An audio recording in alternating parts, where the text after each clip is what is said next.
এর পরের প্রশ্ন হলো, রোজা অবস্থায় তেল, সুরমা, আতর ইত্যাদি ব্যবহার করলে নখ বা চুল কাটলে কি রোজার কোনো ক্ষতি হবে?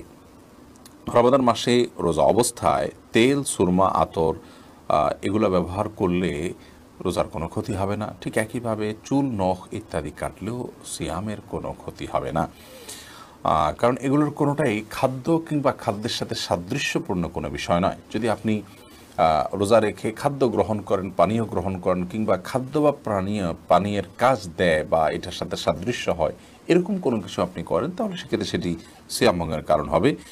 আর রোজা রেখে একজন মানুষ যদি তেল ব্যবহার করেন, সুরমা ব্যবহার করেন, আতর ব্যবহার করেন, কিংবা চল বা নখ কাটেন, তাতে না সেটা খাদ্যের কোনো কাজ দেয়, না পানীয়ের কোনো কাজ দেয়, না তার সাথে কোনো এর সরাসরি কোনো সম্পৃক্ততা বা সাদৃশ্য আছে। বিধায় এগুলো করলে সিয়াম ভঙ্গ হবে না, রোজা ভঙ্গ হবে না, কোনো অসুবিধা নেই।